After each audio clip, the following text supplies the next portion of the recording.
جمعے کے دن درود و سلام پڑھنے کی بڑی فضیلتیں، بڑی برکتیں، بڑی عظمتیں ہیں۔ قبل اس کے کہ گفتگو کا آغاز کیا جائے، ایک مرتبہ بلند آواز سے اپنے آقا و مولا صلی اللہ علیہ وآلہ وسلم کی بارگاہ میں درود و سلام کے نذرانے پیش کیجیے۔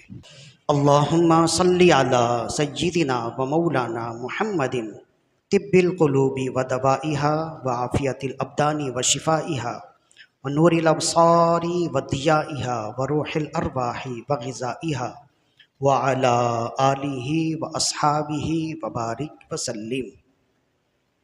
انسان کی زندگی ایک جیسی نہیں رہتی ہے۔ اس کی زندگی کبھی خوشیوں کے ساتھ، کبھی غموں کے ساتھ مملو ہوتی ہے۔ کبھی خوشی کے لمحات ہوتے ہیں، کبھی رنج و الم اور تکلیف کے لمحات ہوتے ہیں۔ کبھی آسودگی کے لمحات ہوتے ہیں، کبھی تنگی کے لمحات ہوتے ہیں۔ کبھی اچھے لمحات ہوتے ہیں، کبھی مصیبتوں کے لمحات ہوتے ہیں۔ کبھی ذہنی سکون میسر ہے تو کبھی پریشانیوں کے لمحات ہوتے ہیں۔ تو ان پریشانیوں کا آنا، کبھی خوشی کا ہونا، کبھی رنج و الم کا ہونا، کبھی آسودگی کا ہونا، کبھی بلاؤں کا آنا، کبھی پریشانیوں کا آنا، اس کے کئی اسباب کتاب و سنت میں بیان کیے گئے۔ بعض اوقات انسان مسلسل مسائل سے الجھتا رہتا ہے، مسلسل مسائل اور مصائب کے ساتھ لڑتا رہتا ہے کہ پھر بالآخر بعض اوقات وہ تنگ آ جاتا اور پھر وہ سوچنے کی کوشش کرتا ہے کہ مسلسل میرے ساتھ یہ مسائل کیوں آ رہے ہیں۔ تو اس کی سوچ کی انتہا یہاں آ کے ختم ہوتی ہے کہ وہ کسی عامل کے پاس جائے اور جا کر استخارہ کروائے، اور عامل یہ بتا دے کہ بندش ہے، کوئی مسئلہ ہے تو تعویذ دے دیجئے۔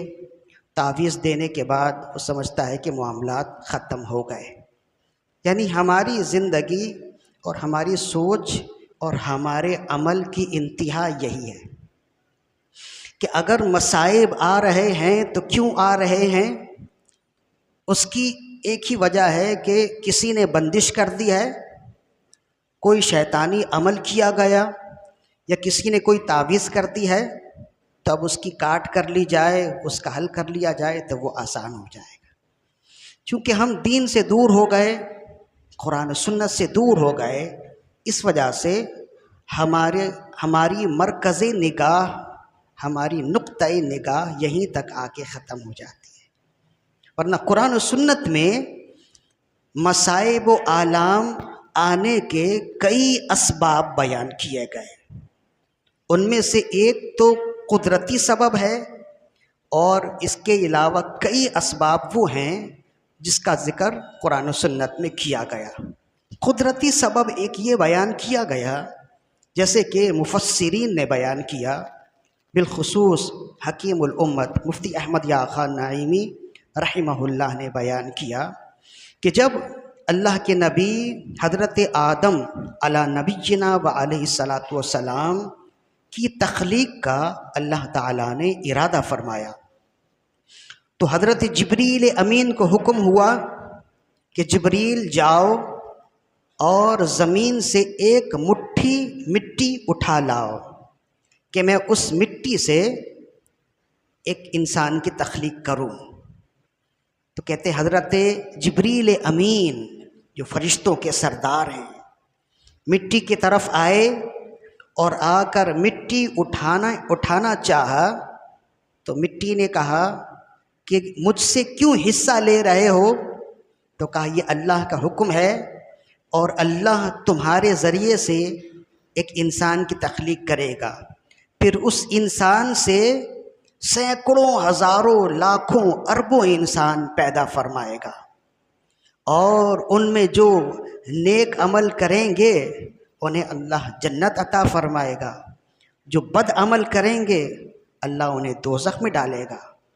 تو مٹی نے کہا کہ میں تم سے اللہ کی پناہ چاہتی ہوں کہ مجھے یہاں سے نہ نکالو، مجھے استعمال نہ کرو، اس لیے کہ میں نہیں چاہتی کہ میرا کوئی حصہ بھی جہنم کی آگ میں جلے، میں اللہ کی پناہ چاہتی ہوں۔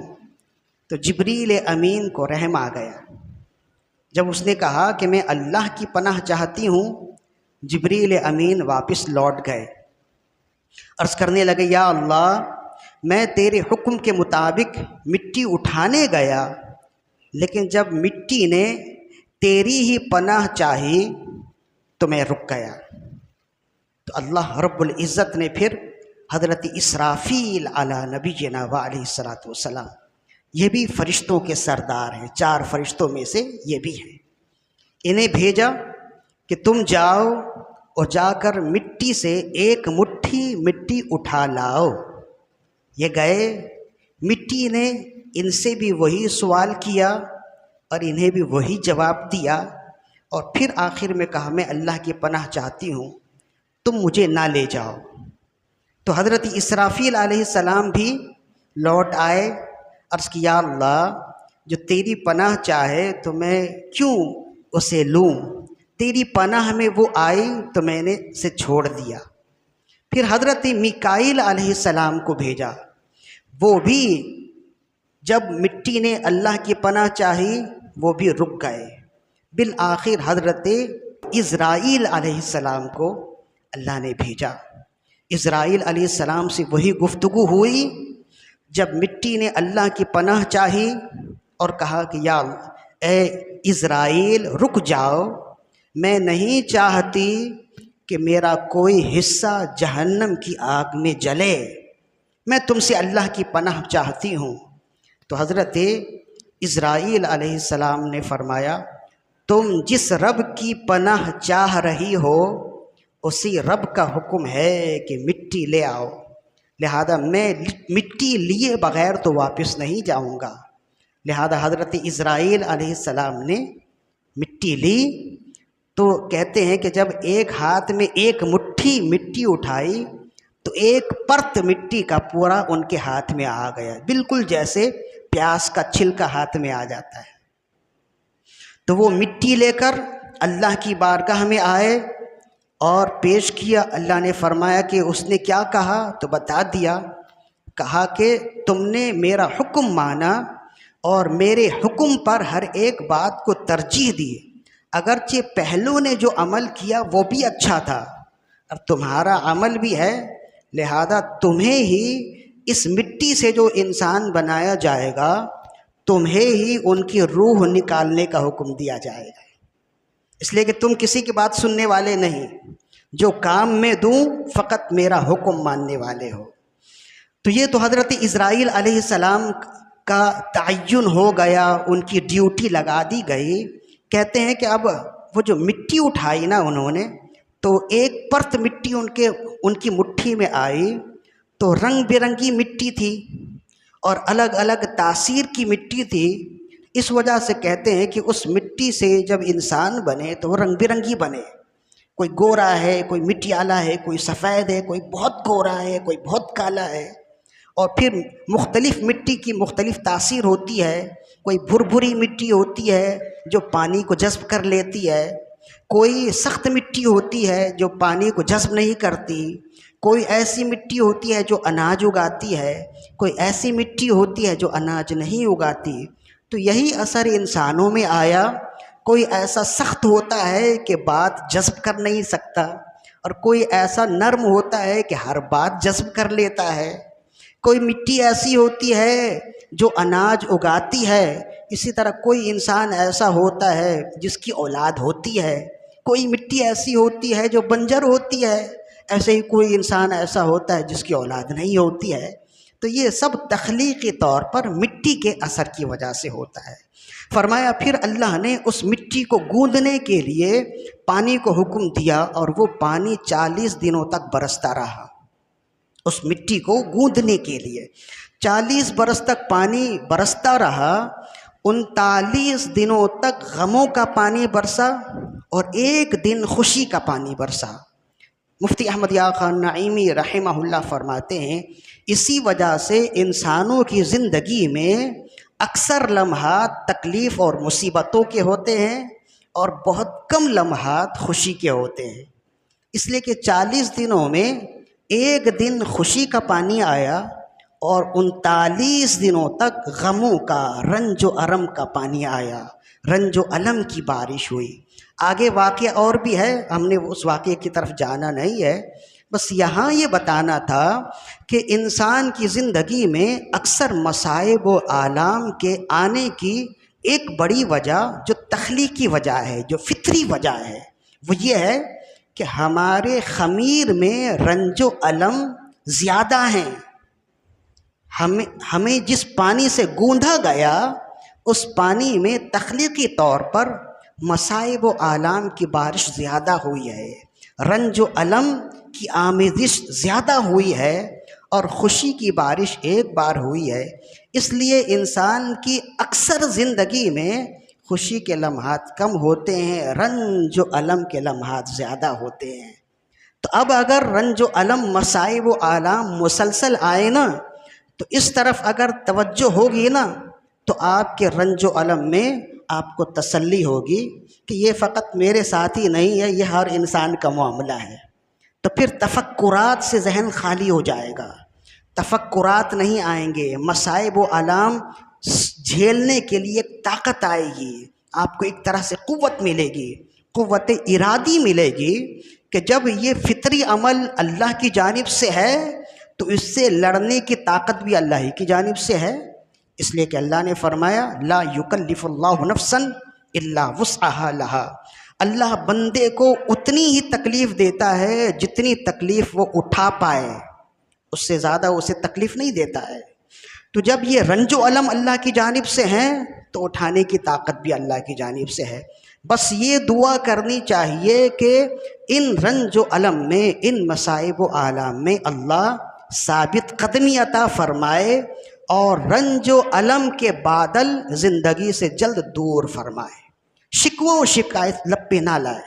پیارے مسلمان، معمولی سی مشکل پہ گھبراتا ہے، دیکھ حسین نے دین کی خاطر سارا گھر قربان کیا۔ تو ہم چھوٹے چھوٹے مصائب میں، معمولی مصیبتوں میں، پریشانیوں میں بہت زیادہ شکوہ و شکایت لب پر لاتے ہیں، یہ ناشکری کے کلمات اللہ کو ناپسند ہیں۔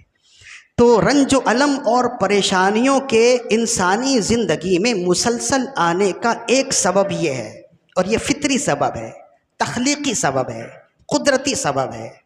اس کے علاوہ بعض اسباب وہ ہیں جو قدرتی نہیں ہیں، انسان کے اپنے کیے ہوئے کاموں کا نتیجہ ہیں، جن کے بارے میں قرآن مجید میں ایک جگہ نہیں کئی مقامات پر کہا گیا۔ قرآن مجید کی ایک آیت بالکل واضح ہے اس حوالے سے، جو سورہ شورى کی آیت نمبر 30 ہے، جس میں اللہ تعالیٰ نے ارشاد فرمایا وَمَا أَصَابَكُم مِّن مُّصِيبَةٍ، تمہیں جو مصیبتیں پہنچیں فَبِمَا كَسَبَتْ أَيْدِيكُمْ، وہ تمہارے اپنے ہاتھوں کی کمائی کا نتیجہ ہے، وَيَعْفُو عَن كَثِيرٍ، اور اللہ بہت سے گناہ اور بہت سے معاملات تو معاف کر دیتا ہے۔ ایک آیت، دوسری ایک اور بھی آیت ہے جو بہت ہی واضح ہے، فرمایا ظہر الفساد فی البر والبحر بما کسبت ایدی الناس، خشکی اور سمندری علاقوں میں انسان کے اعمال کی وجہ سے فساد برپا ہے۔ تو اس مضمون کی ایک آیت نہیں ہے، کئی آیات ہیں۔ ان تمام آیات کو جمع کرنا بھی مقصود نہیں ہے، فقط بتانا ہے کہ پریشانیوں کے آنے کا ایک سبب گناہ ہے۔ تو جب مسلسل انسان کی زندگی میں مصائب و آلام آئیں تو ایک بار وہ دیکھے کہ وہ کوئی گناہ تو نہیں کر رہا، کوئی بڑا گناہ تو نہیں کر رہا کہ اس گناہ کی نحوست کی وجہ سے وہ آگے بڑھنے سے روک دیا جا رہا ہے۔ یہ تو قرآن مجید کی آیت ہے نا۔ اس کے علاوہ جو سرکار مدینہ صلی اللہ علیہ وسلم نے ارشاد فرمایا، اسی آیت کے تحت علماء نے لکھا، مفسرین نے لکھا، سیوطی نے لکھا ہے، رازی نے لکھا ہے، خازن نے لکھا ہے، بغوی وغیرہ نے لکھا، امام مظہری نے لکھا ہے، ابن ماجہ نے لکھا، حضرت ابو ہریرہ رضی اللہ عنہ سے روایت، ان ابی ہریرہ رضی اللہ عنہ قال قال رسول اللہ صلی اللہ علیہ وآلہ وسلم، حضرت ابو ہریرہ فرماتے کہ رسول اللہ صلی اللہ علیہ وآلہ وسلم نے ارشاد فرمایا لا يرد القدر الا الدعاء، تقدیر کو کوئی چیز ٹال نہیں سکتی سوائے دعا کے۔ دعا میں ایسی طاقت اللہ پاک نے رکھی ہے کہ تقدیر بھی دعاؤں سے بدل جاتی ہے۔ جبھی تو اللہ کے نبی صلی اللہ علیہ وسلم نے ارشاد فرمایا نا کہ دعا کرنے سے انسان کو کبھی بھی تھکنا نہیں چاہیے، دعا قبول ہو یا نہ ہو، بندے کی بندگی کا تقاضا یہ ہے کہ وہ اپنے مولا کو ہمیشہ پکارتا رہے۔ دعا قبول ہو تب بھی اس کے حق میں ہے، اور اگر دعا قبول نہ ہو تو کم از کم وہ اپنے رب کا ذکر تو کر رہا ہے۔ اور یہ یقین رکھے کہ اللہ کے نبی نے جب فرمایا کہ دعا تقدیر کو ٹال دیتی ہے تو انشاءاللہ تقدیر ٹلے گی۔ اور پھر فرمایا وَلَا يَزِيدُ فِي عُمُرِهِ إِلَّا بِالْبِرِّ، اور فرمایا کہ انسان کی عمر کسی اور چیز سے بڑھتی نہیں ہے سوائے نیکی سے۔ جب انسان عمل نیک عمل صالح کر رہا ہوتا ہے اس کی زندگی میں اضافہ ہو جاتا ہے۔ اب علماء نے فرمایا زندگی میں اضافہ کا ایک معنی تو یہ ہے، اور یہ اللہ کی قدرت میں ہے کہ اس کی عمر اگر 60 سال تھی تو نیک اعمال کی برکت سے اس کی عمر 100 سال کر دی جاتی ہے۔ یہ اللہ کی قدرت میں ہے، اللہ کی قدرت سے کچھ بعید نہیں ہے۔ اور فرمایا کہ عمر میں اضافہ کی ایک صورت یہ ہے کہ اس کی عمر تو اتنی ہی رہتی ہے لیکن اس کی عمر میں برکت ڈال دی جاتی ہے، اور وہ اس کی عمر میں برکت ڈالنے کی وجہ سے جو شخص 100 سال میں جو کام کرے وہ 20-25 سال میں وہی کام کر لیتا ہے، اس کی عمر میں ایسی برکت ہو جاتی ہے۔ اور اگر آپ دیکھنا چاہیں تو اپنے اکابرین کو دیکھیں، علماء کو دیکھیں، اعلیٰ حضرت رحمہ اللہ جن کا مہینہ یہی ہے، ان کی زندگی کو دیکھیں، 60 62 63 سال کی اعلیٰ حضرت کی عمر ہے، اور جو آپ نے فتاوی رضویہ تحریر فرمائی ہے 32 جلدوں میں، اور آج کے دور کے علماء فرماتے کہ اگر 5 بندوں کی ایک ٹیم بنا دی جائے اور ہر ایک کی عمر 60 سال ہو تب بھی یہ 5 بندے 60 سال میں اتنا کام نہیں کر سکتے جتنا کام اعلیٰ حضرت نے تنہا کیا ہے۔ تو یہی ہے برکت۔ اعلیٰ حضرت رحمہ اللہ کی زندگی دیکھیں، امام بخاری سے کون واقف نہیں ہے، ان کی زندگی دیکھیں۔ فرمایا 6 لاکھ حدیثیں مجھے زبانی یاد ہیں، 6 لاکھ حدیثیں زبانی یاد، اور ان 6 لاکھ میں سے 7,500 حدیثیں آپ نے بخاری شریف میں درج فرمائی، باقی احادیث بھی آپ نے لوگوں میں پھیلائی ہیں۔ تو اتنی حدیثوں کو یاد کر لینا آج کے دور میں تو انسان کے لیے ایک حدیث یاد کرنا مشکل ہے، اور اگر ٹوٹی پھوٹی حدیث یاد بھی کر لے تو ٹیڑھی ترچھی تفسیر کرتا ہے، تعویل کرتا ہے، بتانا کچھ ہے تو بتاتا کچھ ہے، اس میں بھی ہزاروں غلطیاں کر رہا ہوتا ہے۔ لیکن امام بخاری رحمہ اللہ نے کم عمری میں اتنی حدیثیں یاد کی کہ آپ یہ نہیں کہہ سکتے کہ ان کی عمر میں برکت کا نتیجہ ہے۔ تو فرمایا کہ انسان جب نیک اعمال کرتا ہے اس کی زندگی میں برکت ڈال دی جاتی ہے، اور فرمایا وَإِنَّ الرَّجُلَ لَيُحْرَمُ الرِّزْقَ بِذَنبِ مَا يُصِيبُهُ، انسان اپنے گناہ کی وجہ سے اس کے لیے جو متعین رزق ہے اس سے محروم کر دیا جاتا ہے۔ تو یہی اللہ کے نبی صلی اللہ علیہ وسلم نے فرمایا، اور یہ بالکل اسی آیت کی تفسیر ہے وَمَا أَصَابَكُم مِّن مُّصِيبَةٍ فَبِمَا كَسَبَتْ أَيْدِيكُمْ وَيَعْفُو عَن كَثِيرٍ، کہ تم پر جو مصیبتیں آئیں وہ تمہارے اپنے ہاتھ کا نتیجہ ہے۔ تو کبھی اگر پریشانیاں مسلسل آئیں، اللہ ہر ایک کو شاد و آباد رکھے، تو بے شک یہ روحانی مسائل بھی ہوتے ہیں، ہم تو اس فیلڈ میں ہیں تو ہم جانتے ہیں، لیکن انسان اس طرف بھی تو غور کرے نا کہ اس سے کوئی گناہ کا کام تو نہیں ہو رہا، کوئی ایسا عمل تو نہیں ہو رہا جو اللہ کو ناپسندیدہ ہے۔ یہ یاد رکھیے کہ گناہ کرنا، گناہ کا عمل کرنا اللہ کو بہت ناراض کرتا ہے. اسی طرح گناہ کو گناہ نہ سمجھنا اس سے زیادہ اللہ کو ناراض کرتا ہے. ہم جس دور میں ہیں، من حیث القوم، بوڑھے ہوں یا جوان ہوں، اب ہمارا معاملہ یہ ہے کہ ہم گناہ کو گناہ سمجھتے بھی نہیں ہیں. گناہ کو گناہ نہیں سمجھتے. ہم تو اسی فیلڈ میں ہیں، ہمیں معلوم ہے. آتے ہیں لوگ آ کر روتے کہ اچھا کاروبار چل رہا تھا اور بہت اچھا معاملہ تھا، لین دین کے معاملات بڑے اچھے تھے، اچانک ہی نہ جانے کیا ہو گیا، سب کچھ ختم ہو گیا. میں نے تو کسی کا کچھ بگاڑا نہیں، میں نے تو کچھ غلط کام کیا نہیں، نہ جانے کیا ہو گیا. آپ استخارہ کر کے دیکھیے کہ میرے ساتھ معاملات کیا ہیں. اور جب ان سے پوچھا جائے نماز پڑھتے ہیں تو کہا نہیں، گھر والی نماز پڑھتی ہے، بچیاں گھر میں نماز پڑھتی ہیں، میں نماز نہیں پڑھتا. تو مطلب یہ ہے کہ نماز نہ پڑھنا جو گناہ ہے وہ گناہ آپ کو نظر ہی نہیں آتا، اور آپ سمجھتے ہیں کہ اس گناہ کی نحوست آپ کی زندگی میں آئے گی ہی نہیں. تو جیسے گناہ کرنا بہت بڑا جرم ہے، گناہ کو گناہ نہ سمجھنا اس سے بڑا جرم ہے. تو اللہ سے توبہ کیجئے، رجوع لائیے اپنے رب کی بارگاہ کی طرف، اور پھر دیکھیے کہ جو اللہ کی بارگاہ میں رجوع لاتا ہے، جو اللہ کے کاموں میں لگ جاتا ہے، اللہ پھر اس کے کاموں میں لگ جاتا ہے. پھر اس کے لیے رزق روزیوں کے دروازے کھل جاتے ہیں. یہ اللہ کا وعدہ ہے. اللہ نے خود فرمایا ہے کہ جو اللہ پر بھروسہ کرے، وَمَنْ يَتَوَكَّلْ عَلَى اللَّهِ فَهُوَ حَسْبُهُ، جو اللہ پر بھروسہ کرے اللہ اس کے لیے کافی ہوتا ہے. وَمَنْ يَتَّقِ اللَّهَ يَجْعَلْ لَهُ مَخْرَجًا وَيَرْزُقْهُ مِنْ حَيْثُ لَا يَحْتَسِبُ، اور جو اللہ سے ڈرتا ہے اللہ ہر پریشانیوں سے نکلنے کا راستہ بنا دیتا ہے. وَيَرْزُقْهُ مِنْ حَيْثُ لَا يَحْتَسِبُ، اور اللہ اسے وہاں سے رزق دیتا ہے جہاں سے اس کا گمان بھی نہیں ہوتا ہے. تو یہ کریں، اور یہ یاد رکھیں من حیث القوم، مسلمان ہونے کی حیثیت سے ہر ایک کا ایمان ہے کہ روزی دینے والا رب ہے. تو جب روزی دینے والا رب ہے تو رب کی ایسی بندگی کیجئے جیسا رب چاہتا ہے. تو جب اپنے رب کی بندگی کریں گے نا، انشاءاللہ روزیوں کے دروازے خود کھلیں گے، مصائب و آلام کے دروازے بند ہوں گے، خوشیوں کے دروازے کھلیں گے. یہ دوسرا سبب ہے. اس پر مزید بولنا تھا لیکن ابھی وقت کم ہے.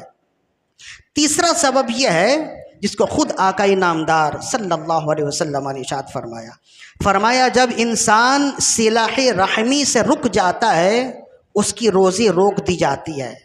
صلہ رحمی کیا چیز ہے؟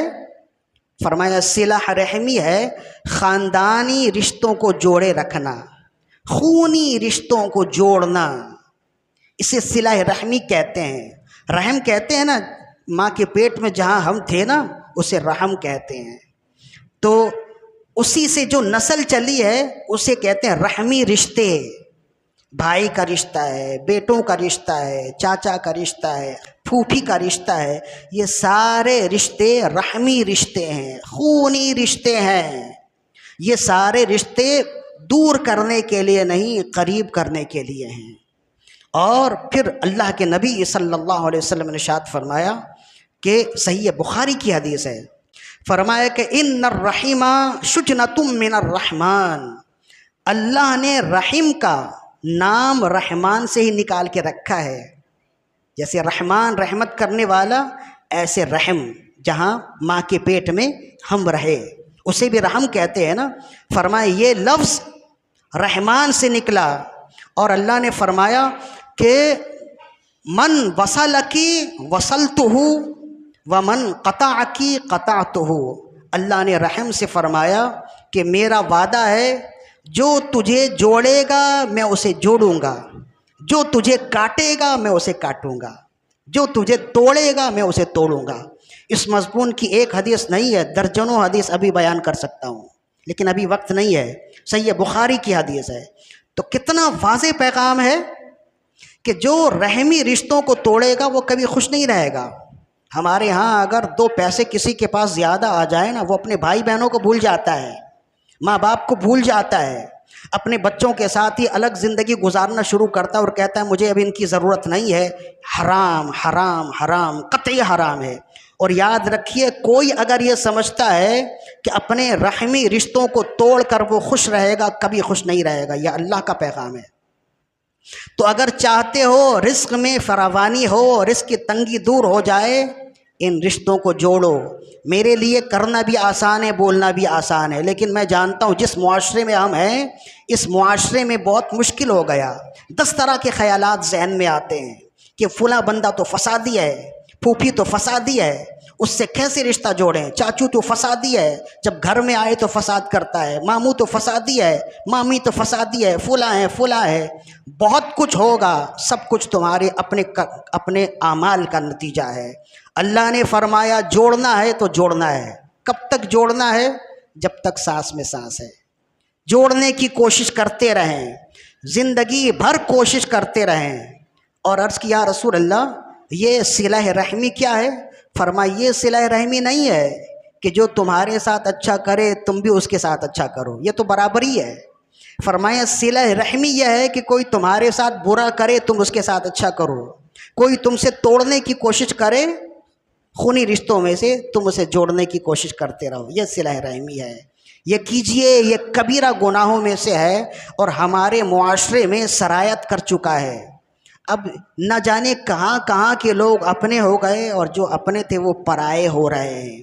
اسی وجہ سے رزق کی تنگی ہے، بیماریوں کی کثرت ہے، مسائل ہیں، مصائب ہیں۔ ان کی ایک وجہ یہ ہے۔ یہ تیسری وجہ، اس پر بھی بہت کچھ آگے بولا جا سکتا ہے، لیکن جو سمجھدار ہیں ان کے لیے تھوڑی سی بات بھی کافی ہے۔ پھول کی پتی سے کٹ سکتا ہے ہیرے کا جگر، مرد ناداں پر کلام نرم و نازک بے اثر۔ تھوڑی سی گفتگو ہی سمجھدار کے لیے کافی ہے۔ 3 اسباب ہو گئے، چوتھا سبب ہے نظر بد۔ نظر بد، یہ جو ہم یہ ہے نا کہ اگر بہت زیادہ کھانے پینے والے ہو جائے نا تو پھر وہ جو پیسے کی گرمی ہے وہ اب برداشت نہیں ہوتی۔